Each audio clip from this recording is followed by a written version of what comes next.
na may pag-aalinlangan, ay pinilit niya si Troy na dalhin siya sa bahay ni Siete. Nabalitaan niyan doon pansamantalang tumutuloy ang pamilya habang nasa kulungan ng binata. Kinakabahan siya pero aanhin niya ang kaba kung kailangan niya ring iligtas si Siete. Kung ginawa nito iyon para iligtas siya, dapat din siyang gumawa ng paraan para iligtas din ito. Napapangiti siya ngunit may kirot sa damdamin habang nakatingala sa malaking bahay na nagsilbi niya ring tahanan noon. Bahay kung saan nila binuo ang masayang alaala ni Siete. Bumabalik lahat ng alaala nila, napapangiti at naluluha. Kaya ko to, bulong niya. Naglakad siya palapit sa doorbell kasama si Troy. Agad naman bumukas iyon, tumuloy sila. Pagkarating sa malaking pinto, nakita niyang nakatayo doon si Fort Miller. Alanganin siyang ngumiti. Nandito ako para sa importanteng bagay. Seryoso ang mga tingin nito kaya mas lalo siyang kinabahan. Tangulang ang naging sagot at tinalikuran sila. Huwag ka matakot, may pagka-bipolar lang yung ulupong na yan. Biro ni Troy. Sabay ulit silang pumasok. Natigilan siya pagdating sa sala. Nandoon ang buong pamilya. Unang nakasalubong niya ng tingin ay ang mommy ni Siete. Akala niya ay magtataray ito pero kimilang ito ngumiti. Maupo ka, iha, sabi nito. Good afternoon, tita. Lumapit si Troy dito at humalik sa pisngi. Nakipag-appear ito sa tito at mga pinsan niya. Ramdam niya ang lahat na nakatingin sa kanya. Tumikhim siya. Hindi alam kung paano sisimulan ang sasabihin. Go on, iya. Huwag kang matakot o mahiya. Ayaw ng bunso ko na itrato ka sa hindi magandang paraan at naiintindihan ko ang pinagmula ng mga desisyon mo. Anang ginang pero bakas sa mga mata at lungkot. Dumako ang mga mata nito sa tiyan niya. At isa pa. Ano man ang mangyari, apo ko pa rin ang nasa sinapupunan mo ngayon. Ilang sandali muna siyang nakaramdam sa paligid bago kinuha ang cellphone na nasa bulusan ng coat. Inilapag niya iyon sa center table. Alam ko pong napakakapal na mukha ko para lumapit sa inyo pero kayo lang pong alam ko makatutulong sa akin sa bagay na ito. Napayuko siya na magsasalita sana si Cuatro ngunit agad itong pinigilan ng ama. Alam niyang kalabisan sa mga ito ang pagharap niya at paghingi ng tulong. Pinindot niya ang play button ng recording. Nakasaad doon lahat ng mga inamin sa kanya ni Siete. Lahat natahimik. Pinaglapit niya ang kanyang mga tuhod dahil sa tensyon na nararamdaman. Nang dumating sa puntong binanggit sa record ang apelyido ng mga kaibigan ni Siete ay malulutong na mura ang mga naririnig niya sa magkakapatid. Bumakas ang galit sa mga mukha ng mga ito. Nalilisik ang mga mata at litid sa leeg. Unang bumasag sa katahimikan ay ang ina ng mga ito. Hindi man ito nababakasan ng galit ngunit ang mga salita nito ay makapangyarihan. Uno, tawagan ang lahat ng mga mining company na nasa ilalim ng connection natin. Sabihin mong bawiin ang investment na meron sila sa DeSalvo Mining Company. Kung hindi nila gagawin, ako ang babawi sa investments ko sa mga company nila. Agad naman tumalima ang panganay. Nakatingin lang siya sa mga ito. Nagtataasan ang kanyang mga balahibo habang pinakikinggan ng mga utos ng ginang. Ang asawa nito ay kalmadong nakaupo sa tabi nito. Nagbabasa lang ng dyaryo. Thus, tawagan mo ang lahat ng mga stockholders ng Chanco Corporation. Bilhin mo ang mga shares nila. Triple sa presyo nito. Yes, Mom. Tumayo sa dos at naging abala ito sa cellphone tulad ng panganay nila. Hindi pa man tinatawag ay tumayo na sa tres. I will call all our assets to dig the dirt of Espanyano family. Ipakakalat ko sa media lahat ng baho nila para masira ang malinis nilang imahe sa mundo ng politika. Yes, yun ang gawin mo. Gusto kong makita ang iskandalong kasasangkutan nila mamaya mismo sa balita. Mapanganib ang malamig nitong tingin. 4. Mom. Alertong sagot nito. Collect all the evidences from Attorney Alegran. Tumingin nito sa kanya. Agad siyang sumagot. Ayos lang po. Lahat po ng ebidensyang meron kami maaari ho namin ibahagi sa inyo. That's good. Bumaling ulit ito sa kanyang anak. Ihain mo agad ang reklamo at sa oras na tumuntong sa Regional Trial Court, kausapin mo ang judge na hahatol. Ibigay mo lahat ng hihilingin niya ngunit siguraduhin mo na habang buhay na makukulong ang tatlo. No special treatment for them. Gusto kong maghirap sila sa kulungan kasama ang mga kriminal. Right away mo. 5. Ngingising-ngising lumapit ang panlima. Inayos pa nito ang kwelyo ng polo shirt na suot at praskon tumayo. Itinuro ng ginang ang sahig. Walisin mo yung mga buto ng sampalok na kilalat mo sa paglalaro ng sungka kanina. Napaiwas siya ng tingin. Gusto niyang bumunghalit ng tawa dahil sa pagkakalukot na mukha ni Cinco. Wala itong nagawa dahil pinalisikan ito ng mata. Para itong batang kumuha ng walis at nilinis ang kalat. 6. Tawag ng ina. Nakapumulusan lumapit ang pang-anim. Kumuha ka ng security team. Pabantayan ang buong bahay sa malapit at malayong distansya. Tumalima naman agad ito. Silang 4 na lamang ang naiwan. Ang mag-asawa at sila ni Troy. Troy. Yes, tita. Ngumisi ito. Ibigay mo sa akin lahat ng impormasyon na makakalkal mo tungkol kay DeSalvo. Total, masyado siyang pabida. Bibigyan ko siya ng special treatment. Sa uri ng pagkakasabi nito, sigurado siyang may hindi magandang mangyayari. Pag-alis ni Troy, ay siya naman ang hinarap ng ginang. Parang wala itong ginawang malalaking desisyon sa malumanay na pagkakangiti. Maraming salamat, Iha. Sapat na ang 2 buwan na nanahimik kami. Hindi namin matukoy ang tunay na kalaban dahil ayaw magsalita ng bunso ko. Ngayong alam na namin kung sino sila. Sisiguraduhin kong pagsisisihan nila ang pang-aapi sa pamilya ko. Salamat din po sa tulong niyo. Tumayo ito tumabi ng upo sa kanya. Hinaplos nito ang kanyang tiyan.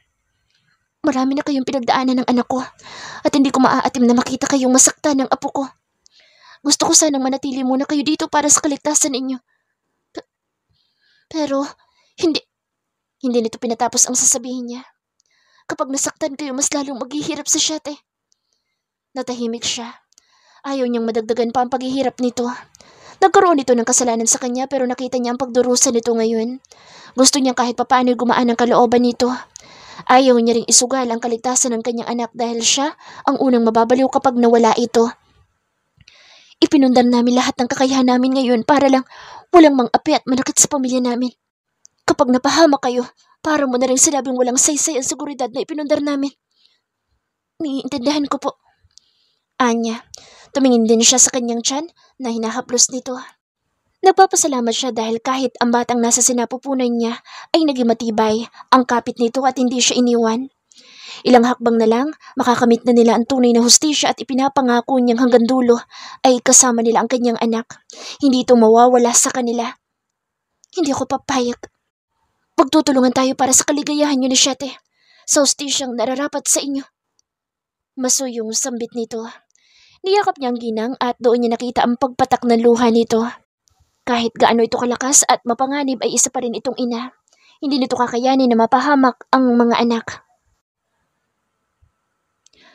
Nasa iisang bubong sila kasama ang pamilya Miller. Kasama niya rin na lumipat ay si Attorney Alegron. Nasa theater room silang lahat.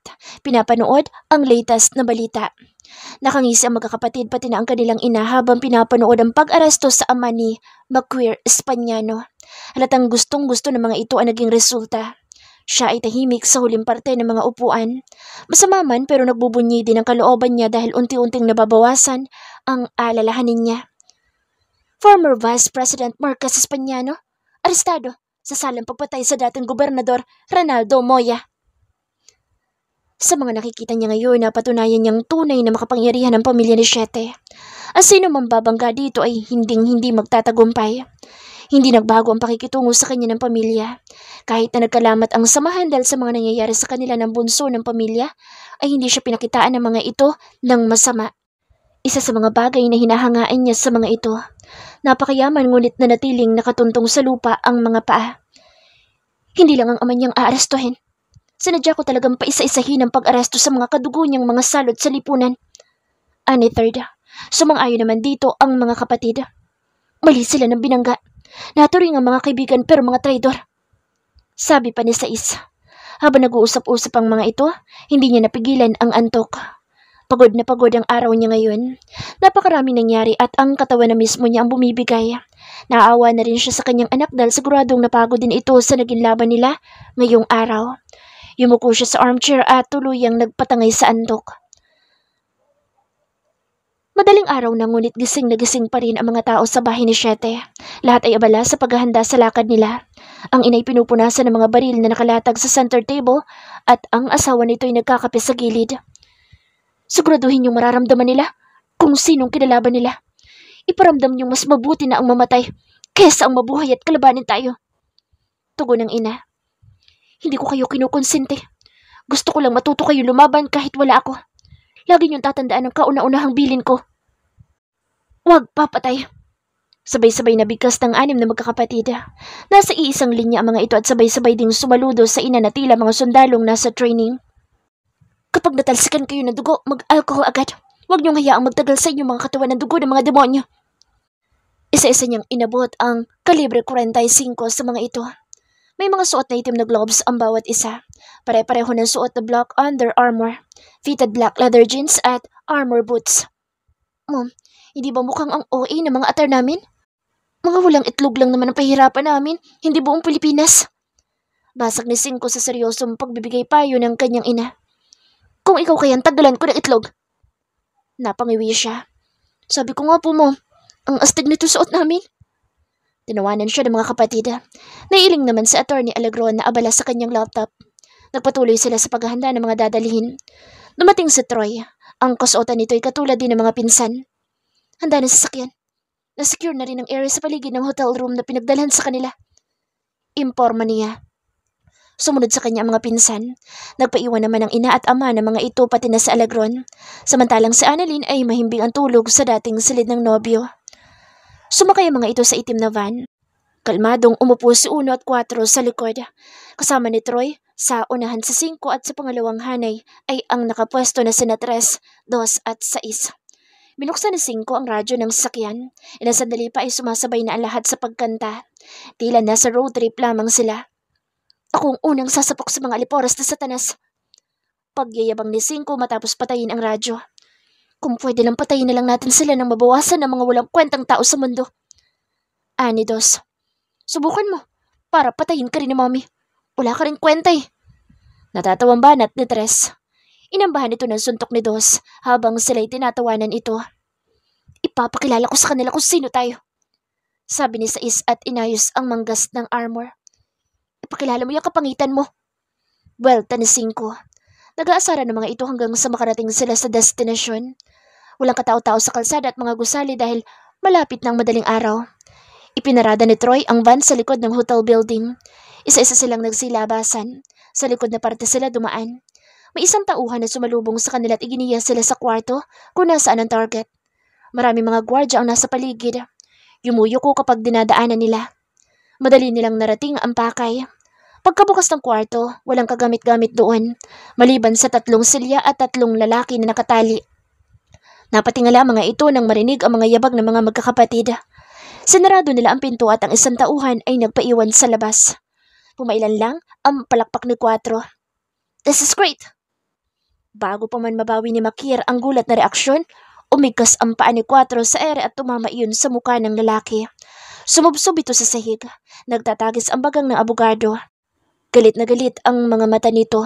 Ang mga ugat ay lumilitaw sa tindi ng tensyon. Nanlaki ang mga mata ni De Salvo nang nakahalukip-kip na lumapit sa pwesto niya si Uno. Walang patumpik-tumpik ang magkakapatid. Tahimik ngunit naguhumiyaw sa paghihiganti ang ora.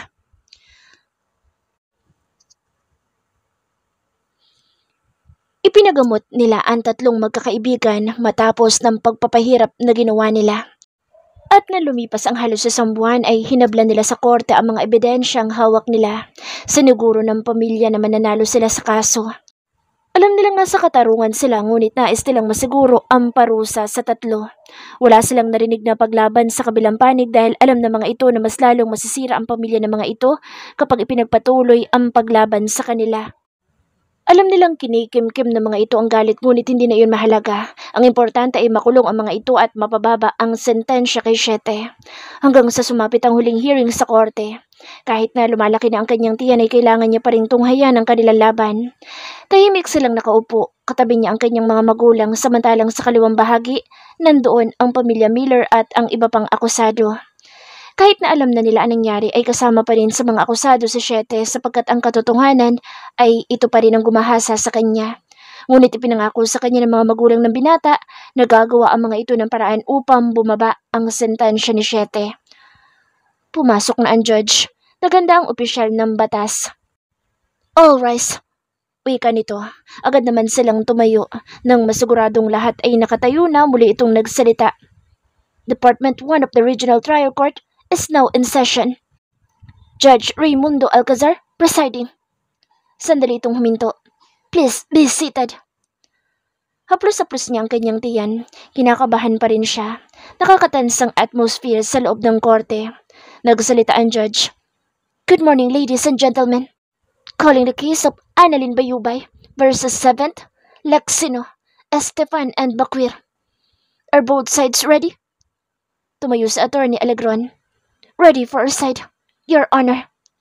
Suot-suot ito ang signature attire nitong 3-piece formal suit, ngunit ngayon ay kulay dark gray iyon.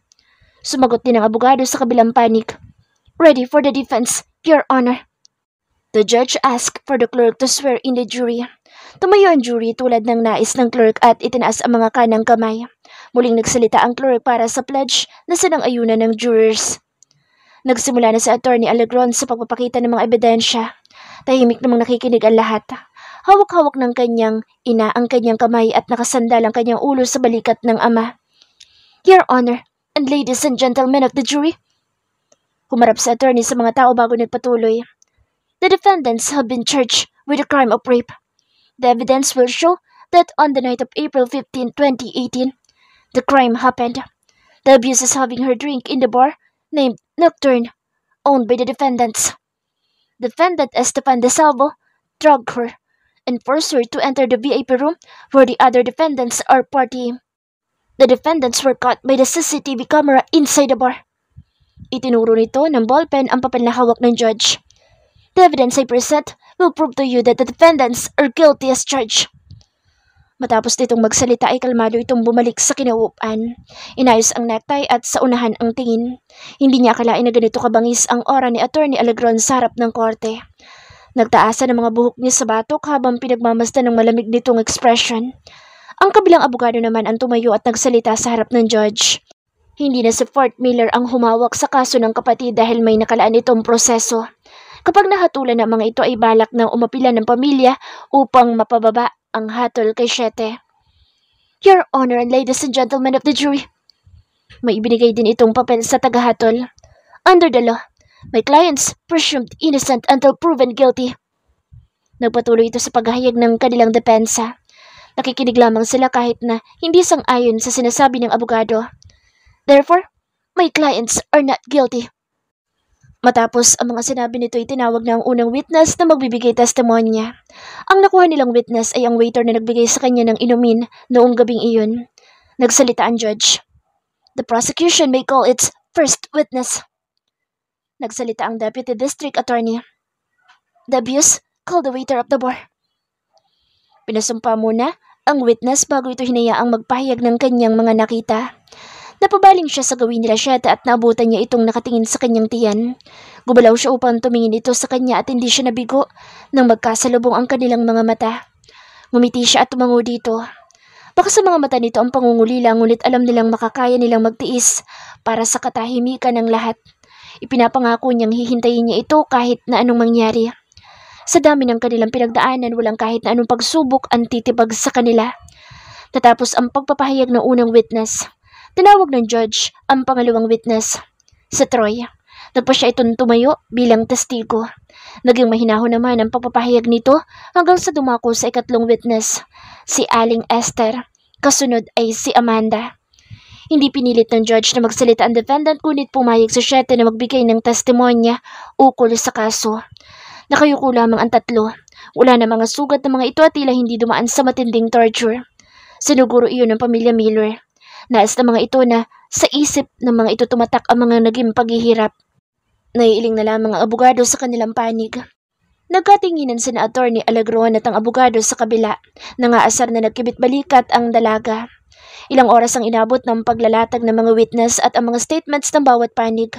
Napabuntong hininga siya matapos marinig ang sinabi ng judge para sa ilang minutong break. Court will now recess for 30 minutes. Agad naman iyong sinundan ng clerk. All rise. Court will reconvene in 30 minutes. Lahat ay tumayo at ang judge ay umalis. Nagsimula na siyang kabahan dahil kapag natapos ang recess ay ilalabas na ang hatol para sa mga nasasakdal. Umupo si Attorney Alegron sa harap niya. Don't worry, everything is under control. Siguradong mananalo tayo. Wala silang lamang. Pagpapalakas dito sa loob niya. Mahigpit siyang humawak sa kamay ng kanyang ama. Halatang nag-aalala din ang mga ito. Tumingin siya kay Siete. Nagulat siya dahil lumapit ito. Ang mga pulis ay agad na humarang upang hindi ito makalapit sa kanya. Ayos lang. Anya, idinistansya niya ang sarili at sandaling kinausap ang pulis. Ngumiti siya kay Annalyn. Are you okay ka? Sumasakit ba ang tiyan mo? Hindi naman. Medyo kinakabahan lang ako sa magiging resulta. Ayaw niyang masayang ang pagod nila para makuleta lahat ng ebidensya at makumbinsa ang lahat ng kanilang witness. Don't be. Everything will be fine. I know Attorney Alegron will win the case. Tumango ito sa abogado niya. Bumalik ito sa pwesto nito kanina. Kinausap ang mga kapatid. Natutuwa siyang makita na sa kabila ng tensyon ay nagagawa nitong tumawa at makipagbiruan sa mga kuya niya. Makalipas ang halos kalahating oras, bumalik ang judge at handa na sa paghatol. Pinatayo silang lahat. Nagsalita ulit ang clerk. This court is now in session. Please be seated. Anang judge. Ang nanatiling mga nakatayo ay ang mga akusado. Matapos ang pagpupulong nila para sa resulta ay ibinigay ng judge sa clerk ang nakasaad na verdict. Tumayo ito at humarap sa lahat. Regional Trial Court of Baguio, Country of the Philippines in the matter of the case of Miss Annalyn Bayubay versus 7th Miller, Esteban De Salvo, Maquir Espaniano and Leximo Chanco. Case number BA 152229. We, the jury, find the defendants, 7th, Esteban, Maquir and Lexino, guilty of the crime of rape. Para siyang kinapusan ng hininga ng marinig ang salitang guilty. Naiiyak siyang yumakap sa ina. Hindi niya mapigilan ang paghagulhol habang ang clerk ay patuloy pa rin sa pagbasa. Sa lahat ng sinabi nito, tanging iisang salita lamang ang tumatak sa kanya. Nanginginig ang kanyang kalamnan sa sobrang kaligayahan. Signed, this 22nd day of September 2020. The jury is thanked and excused. Court is adjourned. Nang tumunog ang hudyat ng pagtatapos ng kaso, umalis ang judge, saka tumayo ang lahat. Niyakap niya na mahigpit sa Siete na ginantihan naman ito ng mas mahigpit na yakap. Humalik ito sa kanya. Hintayin mo ako, ha? Tumango siya. Palagi kitang hihintayin. Ikinulong niya ang mukha nito sa mga palad niya. Hihintayin ka namin ng anak natin. Tumulo ang mga luha nito. Hinalikan ng kanyang kamay at muling yumakap ng mahigpit. Kinausap din ito ang mga kapatid at magulang. Pinapalakas ng mga ito ang loob ng binata. Nang dalhin ito ng mga pulis, napayakap siya sa kanyang ina at umiyak sa balikat nito. Walang imik ang mga tao sa paligid. Yumakap sa kanyang ina ni Siete bago ang mga ito magpresentang sumabay na sa kanila patungong Maynila. Ilang linggo lang ay ililipat na sa Bilibid ang tatlo kasama ni Siete. Napagpasyahan ng pamilya na doon muna siya mamalagi sa malaking bahay ng mga ito upang pareho silang mabantayan ng kanyang anak. Lumapit sa kanya si Attorney Alegron. Inilahad nito ang kanang kamay. Inabot niya iyon at nagpasalamat. Maraming salamat sa tulong ninyo, Attorney. Bayad ako sa serbisyo ko kaya wala kang dapat na ipagpasalamat. Tinapik nito ang balikat niya. Magpakatatag ka. Nasa iyo ng hustisya. Maging matatag ka para sa anak mo. Lumapit din sa kanya si Troy. Tulad ng nakasanayan na niya, ito ang nakaalalay sa lahat ng lakad niya. Naging mas malapit sila sa isa't isa dahil sa mga nangyari. Napakabuti nitong tao. Maluwag na ang kalooban niya.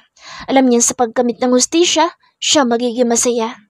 Nagpapasalamat siya sa mga taong hindi siya iniwan sa kanyang laban, lalo na kay Siete na hindi sumuko. Inilaban siya nito hanggang dulo kahit kalayaan nito ang kapalit. Binalak niyang iatras ang kaso pero nagdesisyon itong pagbayaran sa kulungan ang nagawang kasalanan sa kanya. Naalala niya pa ang sinabi nito bago sumapit ang huling hearing. Baliktarin man natin ang mundo. Nagkasala ako. At kahit napatawad mo na ako dahil nalaman mong katotohanan, gusto ko pa rin pagbayaran na nagawa ko. Ito ang unang hakbang sa pagbabago ng ating buhay. Darating ang araw na makakalaya ako. Haharap sa anak ko na malinis at pinagsisihan lahat ng pagkakamali ko sa nakaraan. Sa tuwing naiisip niya ang mga salita nito'y lumalakas ang loob niya. Kung naging malakas ito sa pagtanggap ng parusa sa kasalanan nito, dapat tanggapin niya rin ang sakit na mayroon sa pagmamahalan nilang dalawa. Walang ibang lalaking makahihigit ng kabutihan ni Siete. Nagkamali man ito, napakabuti pa rin ito para sa kanya. Ngayon masasabi niyang lahat ng tao ay nagkakamali ngunit hindi basihan ang pagkakamaling iyon upang husgahan ang buo niyang pagkatao. Nagsisisi siyang hinusgahan niya agad ito na nagalit siya sa binata nung nalaman niya ang ilang parte ng istorya. Ngayon, natuto na siya. Dadalhin niya ang aral sa pagsubok na ito sa buong buhay niya. At ituturo sa magiging anak nila na huwag manghuhusga ng kapwa. Alam mo man ang buong istorya o ang parte lang nito. Bago bumalik sa Maynila, sandali muna silang nanatili sa bahay ng nobyo. Tahimik siyang nakaupo sa kama nito, nakatanaw sa bintana. Maliwalas ang panahon ngayon, tila nagsasaya din tulad ng kanyang puso. Dahan-dahan niyang binuksan ang maliit na kahon kung saan niya nilagay ang engagement ring nila. Itinapon niya ito ngunit masinop na itinago ni Shete. Muling ibinigay sa kanya ng binata. Napangiti siya. Wala sa inagap niya na susuotin niyang muli ang singsing na ito. Singsing na tanda ng pagmamahala nila ni Shete. Minsan mang itinapon ngunit muling nagbalik dahil talagang para sa kanya iyon. Sadyang sa maling pagkakataon lamang sila pinagtagpo at dahil sa pagmamahal nila sa isa't isa, ay napatunayan nilang para sila sa isa't isa. Hindi man ako ang una mong pag-ibig. Sisiguraduhin kong ako ang huli. Ipaglalaban kita sa kahit na anong pagsubok na darating sa atin. Bulong niya. Nakarinig siya ng katok. Dating nakabukas ang pinto ngunit kumatok ang ina ni Shete upang makuha ang kanyang atensyon. Masuyo siyang umiti sa mabait na ginang. Wala ito ipinakitang masama sa kanya mula nang makilala niya ang pamilya Miller. Imbes ay iniintindi nito ang kalagayan niya. Idinipa nito ang mga kamay habang papalapit sa kanya at mahigpit siyang niyakap. Congratulations sa naipanalo mong kaso. Galak nitong sambit. Gumanti siya ng yakap. Patawarin niyo po ako. Ginawa ko po ang lahat upang pilitin si Shete na iurong ko ang demanda pero hindi po siya nagpatinag. Naiintindihan ko. Maprinsip yung taong bunso ko. Nakakalungkot man ngunit masaya ako dahil nakikita ko na palaki ko siya ng maayos. Alam kong sa tama siya pumapanig hanggat kaya niya. Habang pinagmamasta ng ginang, hindi niya mapigilang maalala ang gwapong mukha ni Shete. Pinaghalong feature ng ama at ina, nito ang meron ng binata. Kaya't hindi nakapagtataka kung bakit napakagwapo nito at perpekto ang pisikal na anyo. Kaya huwag mo nang alalahanin iyon. Mas lalong lumapad ang kanyang ngiti. Thank you po, Mami. Alam mo bang nakasimangot ngayon ang asawa ko? Natatawang kwento nito. Huh? Bakit po? Nagmamaktol kasi niloko daw siya ng yumaon niyang tatay. Hindi naman daw totoo ang paniniwala nito na ang unang babaeng mamahalin ng mga Miller ay siyang tunay at huli. Sabay silang natawa. Totoo naman po yun. Kaso, sa lahat po ng rule talagang may isang maiiba at hindi susunod. Hayaan mo siya. Yan din ang sinabi ko sa kanya pero nakasimangot pa rin. Pinagyayabang niya lagi sa akin ang paniniwala nilang iyon. Napala niya ngayon. Naiiling na lamang siya sa nang-aasar na tawa nito. Natutuwa siyang pagmasta ng pagtawa nito. Sa ganda ay hindi halata ang edad. After 3 years, sumilay ang masayang ngiti ni Shete. Pumikit siya at idinipa ang mga kamay habang hinahayaang tumama sa kanya ang hangin sa labas ng bilangguan. This is freedom! He shouted. Ngayon ang araw ng kanyang paglaya. Nakatayo siya sa harap ng Bilibid Prison. May dumaang sasakyan sa kanyang harapan. Hindi pa man yung tuluyang pumaparada ay agad na bumukas at nagsilabasan ang mga barako niyang mga kapatid. Tumakbo ang mga ito palapit sa kanya at sabay-sabay siyang dinamba ng yakap ng kanyang mga kuya. Bunso! Mangyak-ngyak na sambit ng kanyang kuya Singko. Suminghot-singhot pa ito. Nagtawanan sila. Hindi rin niya napigilan ang pangingilid ng luha dahil pula ang mga mata ng mga ito at naiiyak din. The long wait is over. Malaya ka na. Tinapik ng kanyang kuya First ang balikat niya. Oo nga kuya. Niyakap niya ito ng mahigpit. Kinuha naman ni Cuatro ang bag na dala niya at papeles na nagpapatunay na malaya na siya. Tinanggal niya ang pagkakatali ng buhok niyang hanggang balikat at muling inayos ang pagkakapusod. Naks, long hair ang lolo niya. Iba din, parang hindi galing sa kulungan. Gwapong-gwapo pa din, parang ako. Kantsaw ni Singko. Naghihiyawan ng mga ito. Walang pakialam sa paligid. Binuhat siya ng kanyang Kuya Dos at Kuya Tres. Naglakad sa kahabaan ng kalsada ng Bilibid habang humihiyaw sa tuwa.